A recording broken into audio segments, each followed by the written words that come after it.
Welcome to the Unscripted Journey podcast. I'm your host, Cynthia Schoen. Around here, we believe in living life on purpose, not by permission. Each week, we'll talk real growth, fresh starts, and bold steps to create a life that's true to you. So grab your coffee, get comfy, and let's take this journey together. Welcome back to the Unscripted Journey, friends. Today, I am so excited that you're here and you're joining me. If you are new to the podcast, welcome. Thank you for being here with me. The Unscripted Journey podcast is all about learning how to live life on our own terms. Many of you out there have been boxed in. You've been living life as others have seen it for you, how it's been written out for you, how even you thought it was supposed to go. And now we are deciding we're going to live on our own terms. We are going to start making the changes necessary in our life so that we have more control of it. We are happy, we are free, and we are doing what works for us. You know, there was a time for me, and this is why the whole Unscripted Journey started. And if you're new to the podcast, like I said, I encourage you to go back and listen to the other episodes. It really gives you a background on my life and why I started this podcast. But as some of you already know, I was going through a transition in my life. Things were going on, and I felt like everything that I wanted to do in my life, I hadn't accomplished it. And if you know Hootie and the Blowfish, they have a song called Time. And the line is, "Time, why you punish me?"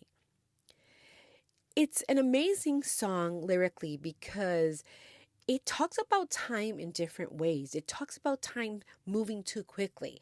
It talks about time being stuck in the past. Or it talks about time as a regret because we've lost it or have not fully appreciated it. Why is it, though, that time feels like it's speeding up? Sometimes I'm talking about something and I say, hey, remember when this happened last year?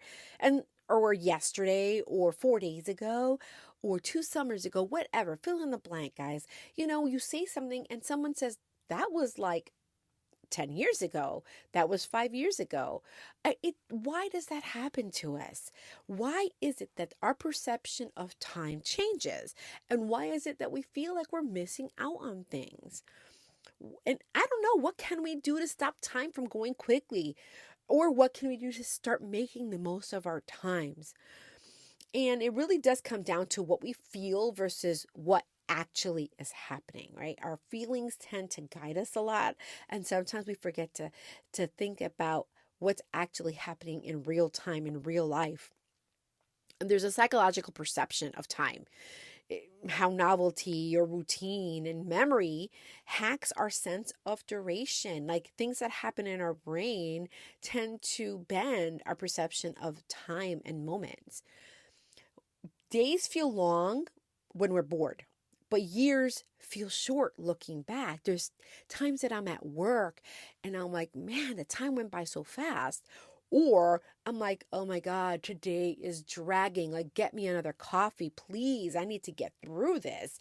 It's always perception. It's always what's happening in real time versus what we're thinking and what's going on in our head. But honestly, our days become scripted.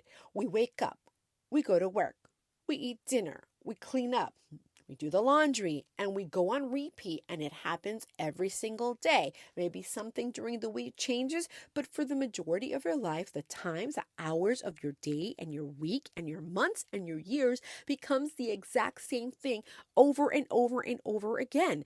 And we get into these routines, and slowly our life is on autopilot, and we don't even recognize it anymore. We don't recognize where our time is going, where our energy, our resources, our everything that within us that can make or break who we are and how we succeed, it just floats away. It floats away.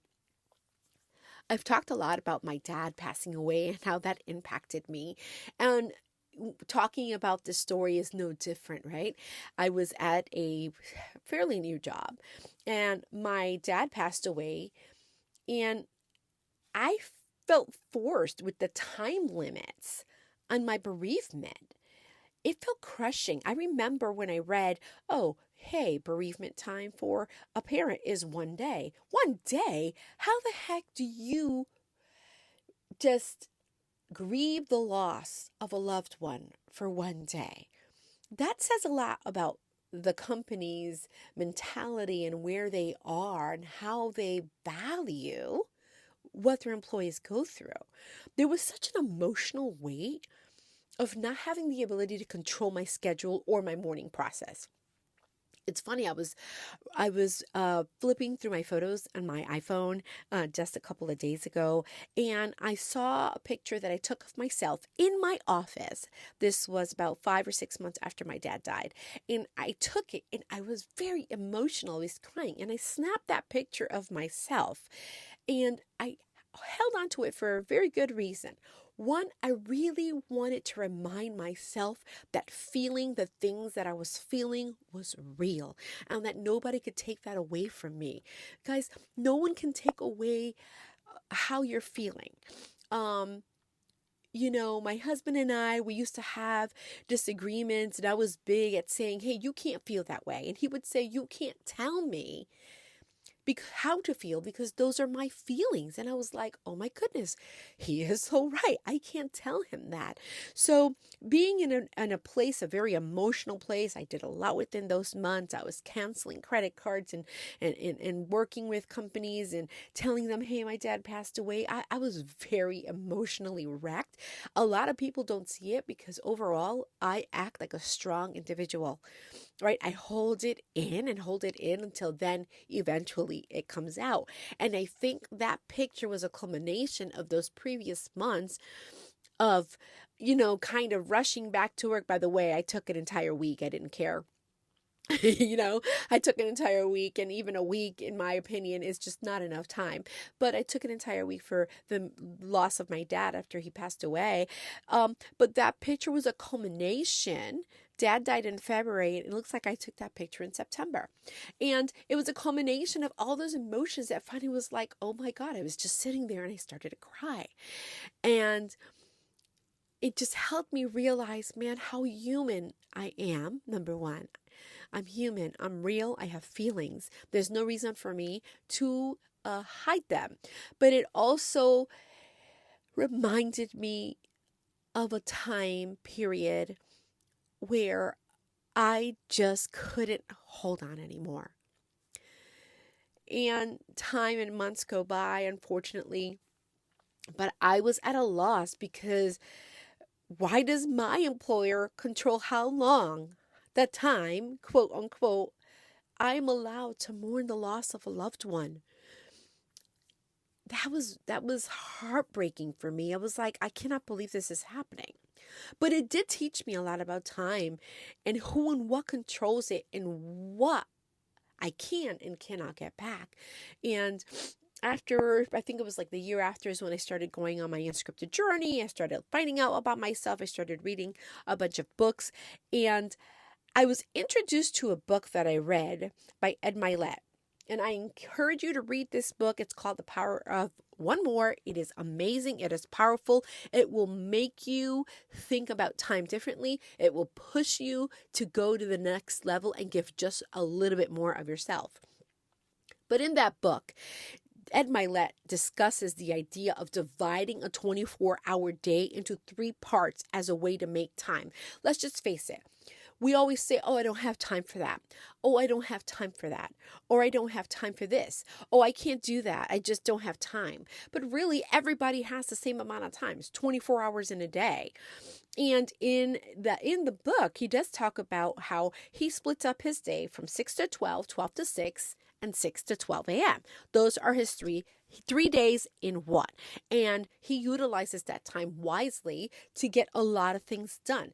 So when people say, I don't have time, it's just that they don't know how to effectively and efficiently use the time that they have left throughout their day.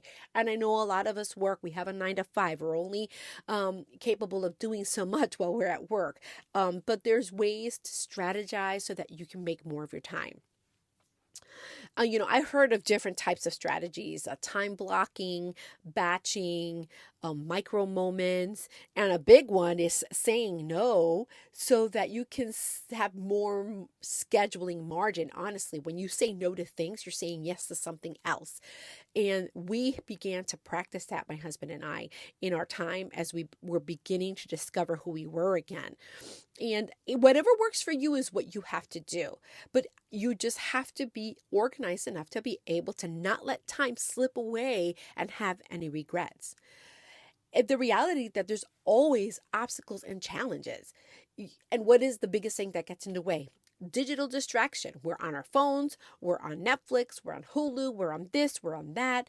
The expectations of productivity and even guilt over rest, right? Like, I don't have the time to take a nap. I don't have time to rest. I don't have time to relax. Well, you do, but what have you been doing that's been taking the place of that? It's always about resistance. We resist ourselves. Like, we are our own obstacles sometimes.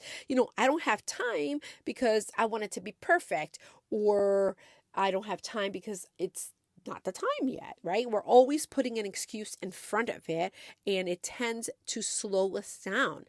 And we punish ourselves afterwards by overcommitting. We overcommit.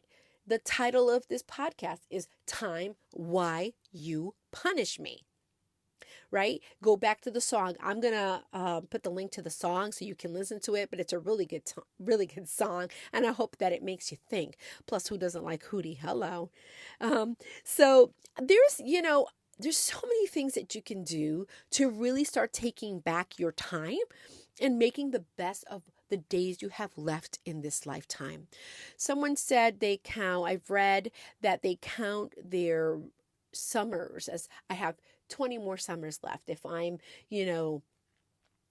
52, I'm 52 right now. So if I'm 52 and I count my time left on this earth in summers. Now remember, tomorrow's not promised to anyone. Something could happen to you. There could be an accident. There could be an illness. God forbid any of those things happen. But what I'm trying to say is that time is not promised to anyone. And we have to get to a place where we make the most of every moment that we have, every summer that we have, every spring and winter, right? The seasons of our lives, we have to make those count because time is short. I know it's a saying and it might sound cliche, but time is short. Time does go by quickly. Time is the one thing that you can never get back. I always said this, and you will listen to it and hear the other podcast episodes, and you will hear that I said time is something you can never get back, because it's true. But moving forward, you can make the best of your time. And I'm going to invite you to really make one small change for this upcoming week and carve out maybe 5 minutes of undistracted reflection. And perhaps you can journal. Where did I feel I rushed today? What moments did I really remember? Because what happens is we're such on autopilot that even our memories are disappearing. We're not remembering and savoring those things. Remember, take time to smell the roses, right? Like, there's a reason that someone came up with that quote, with that saying. And I want you to make the best of your time. Don't let time punish you, and don't blame time, because you're the one in control of time, and you're the one who can make it so that it works for you, and so that the rest of the days that you have on this earth are purposeful and filled with an amazing journey that you have carved out for yourself.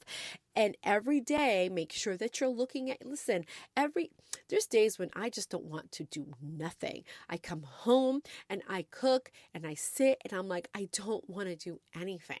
But that's okay. There's days you can do that. But if you make that a habit and do that every single day, you have wasted a horrendous amount of hours, just wasted not accomplishing anything that could better you, that could better your family, that could better your career, that could propel you into your next book, that could propel you into your next, speaking engagement, Oh, gosh, guys, I want you to live your best unscripted life, all right? So get to it, because I love you and I want to see you succeed. All right, this is all for now. I hope you enjoyed this episode. Hey, do me a favor. Can you like and subscribe to this podcast and share it with your friends? I feel like I have a lot of good nuggets that I can share with people that you love. Send them a link of this podcast episode, and I would love to hear from you. Send me a comment or leave me a review. Okay, friends, until next time. Thanks so much for listening to the Unscripted Journey podcast. If today's episode lit a spark in you, keep that momentum going with the Unscripted Journey Reflection Journal. It's a guided space to help you tune in, take action, and start living life on your terms. It's available now on Amazon. Just click the link in the episode notes. And don't forget, I've got free resources waiting for you over at cynthiaschoen.com to support your growth between episodes. Until next time, live free, stay unscripted.